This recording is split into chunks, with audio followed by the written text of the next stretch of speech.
Later Mrs. Manning assured me that this was true. Often, in her grief, she would take her daughter's photograph, kiss it and talk to it. Bessy, to show that she knew what was happening in her own home, said to her mother, "You were telling father about his boots this morning, weren't you, Ma?"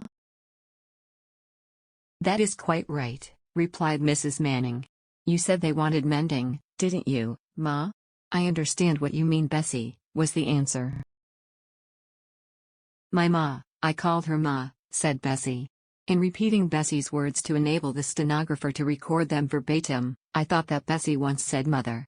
She instantly corrected me by saying Ma, which was her usual greeting for her mother.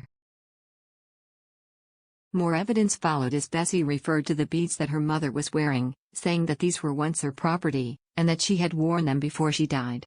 This, I later learned, was accurate. "It was a big shock for you when Tommy was killed," were Bessy's last words to her mother. Red Cloud followed and said, "She brought the boy, Tommy, with her." Then, as he so often did, he slipped another item of evidence into his next sentence: "Tommy is named after his father." When the séance was over, Mrs. Manning was weeping, but they were tears of joy, not sorrow. "I am the happiest woman in the world," she said. The following morning, before she returned to Blackburn, Estelle Roberts gave Mrs. Manning a private sitting at which, I later learned, Bessy continued to prove her identity with detail after detail, none of which the medium could have known. She sent messages to other members of the family, and one to her fiancé. "Tell Billy," she said, "that I still remember the ring he sent me, the one I wore when I was buried."